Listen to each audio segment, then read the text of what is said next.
Yo, welcome back everybody. I hope you guys are doing well as always. For today's video, I'm teaming up with my boy Ty Carrier once again for another Jace type beat. If you guys are familiar with the channel, you'll know that I've done quite a bit of Jace videos already, most of which have been targeted towards like the ambient or melodic sound. Jace has been known to do a lot of like regalia type of stuff, and there are a lot of hardcore Jace fans that that's kind of like their go-to sound that they like from him the most. And me being a fan of the ambient side of stuff, once I heard this loop from Ty, it was like a mixture of the two, and I just knew I had to drum it. So like previous videos, Ty is going to break down how he made this melody, and then I'll jump on to the FLP that I made the beat in and just kind of show you guys how I did the drums. And I'll also cover a little bit about the arrangement as well. So without further ado, this is how to make ambient regalia type beats for Jace.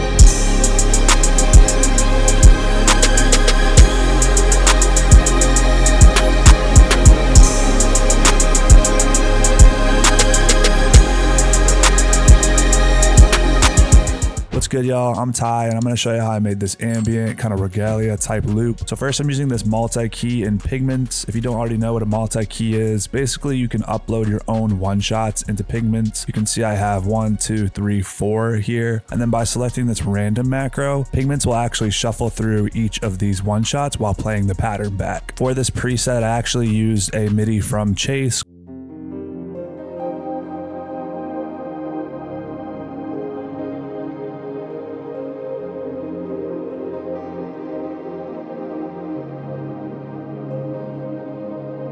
So next I'm using a preset from Hive. It's called Glass Beads. And I basically just took Jace's MIDI and really shrunk it down. It kind of gave it like this cool electronic effect.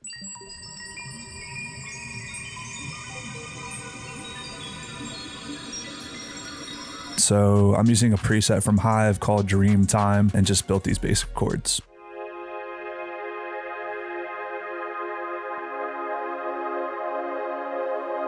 Next, I'm using this lead from Serum. It's actually a mono lead, so I don't know why I built out these chords. I think I was experimenting with some other presets, but it ended up sounding pretty cool, so I kept it.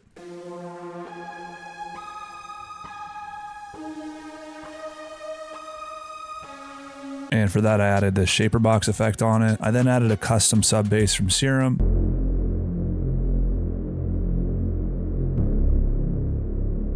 So I actually reversed the entire part of this loop. I'll quickly show what it sounds like without it reversed.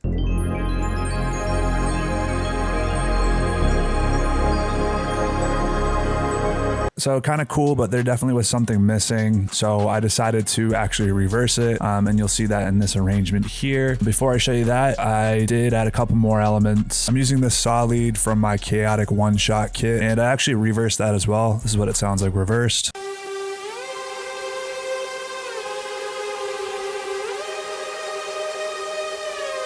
Okay, next I'm using this preset from Pigments called Silk, and I actually reversed that as well.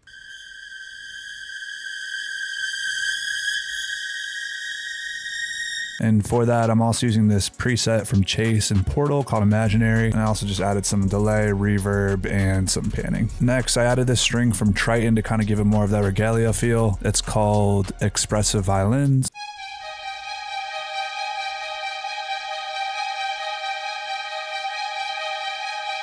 I really wanted to add some big reverbed choirs. I'm actually using two different instruments for that. The first one is my go-to, which is this Angel's Choir from Xenology. And then I'm also using this Jacob Collier Audience Choir in Contact. And if I play those together, it sounds like this.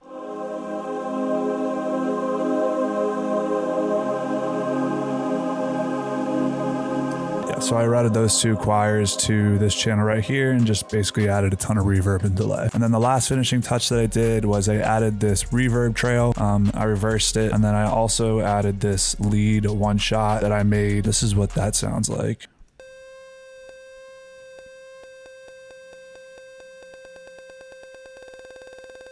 I don't know why I added that. I just thought it sounded cool. Yeah, so that's it for the loop. Obviously a lot of different stuff going on. Had a lot of fun making it. Jace really did his thing with the drums. So I'm just gonna play the loop back and then pass it back over to Jace.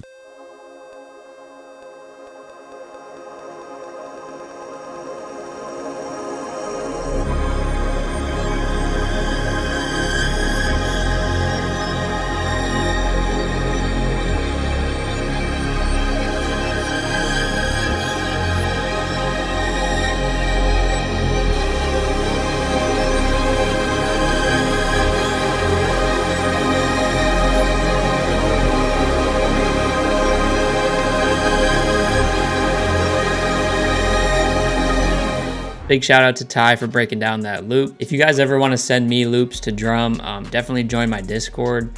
I post loops in there all the time, and I post midis if you ever want to collab on loops with me. So jumping into this FLP, I kept the beat at 134 BPM, which was what the loop was. A big thing for these Regalia beats is definitely to just make all of the drums in 1/3 step.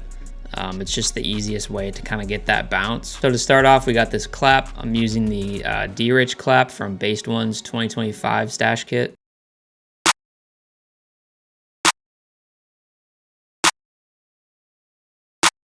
Then we got the hi-hat, and this is another sound from that Based One stash. So once again, we're keeping the same 1/3 step for the hi-hats, and if you guys want to achieve that, go over to this magnet tool and then go down to the 1/3 beat and put that on. You can also do 1/3 step if you want the grid to be chopped up a little bit more. So this is the pattern that I came up with.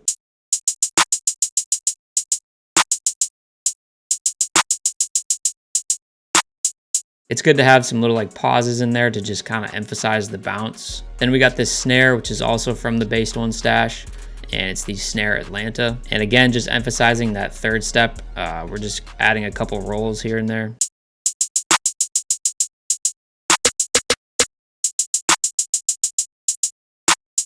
Then we got another snare from the Based One stash, and it's the Snare OG Atlanta. And this one, I just added a couple notes at the ends here.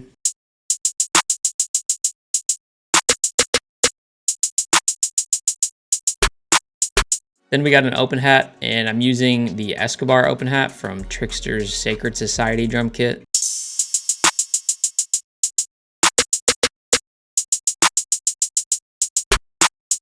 Then we got this cymbal, again from the Sacred Society drum kit, and I just placed it on the 3 and the 7.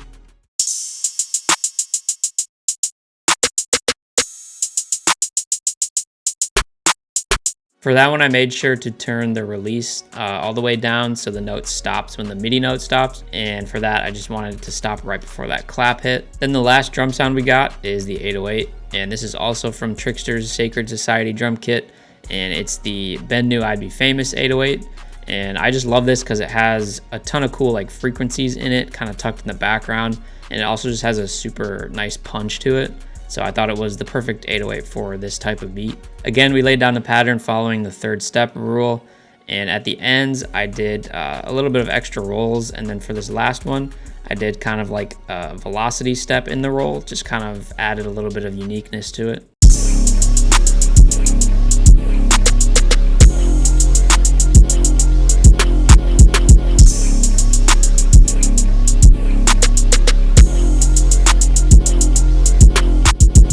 So yeah, that's it for all of the drum sounds.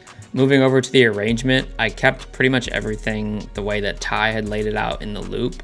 The only thing I did is when I repeated everything, I just cut off that little intro part and looped the beginning 9 bars, just because if it looped a lot better than having this sort of like quiet part replay over.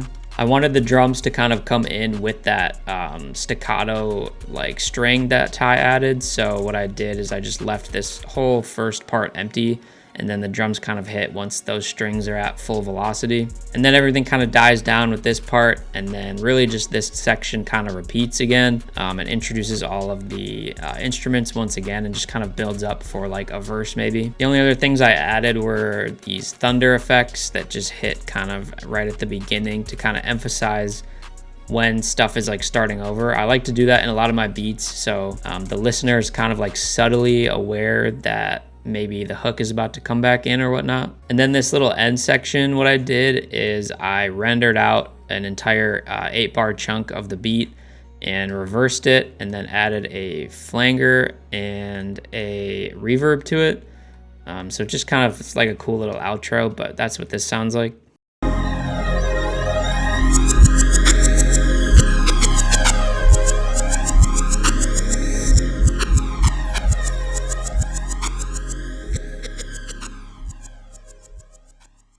If you guys are fans of Jace, then you'll know that in a lot of his like older songs, he used to do this effect all the time at the end of the songs. So I figured that was a cool little thing to put at the end there. So yeah, that's it for this beat. Let me know what you guys think about it in the comments. I know a lot of people are excited to see what Jace kind of has planned for the rest of the year, as he did say he was going to try to go back to like his older style of sound. Me personally, I'm all here for it. I love the like older style of Jace. There's something just nostalgic about that like old melodic regalia type of sound that he used to do all the time. Don't forget to like and subscribe as well. Join my Discord like I said, and I will see you guys in the next video. Peace.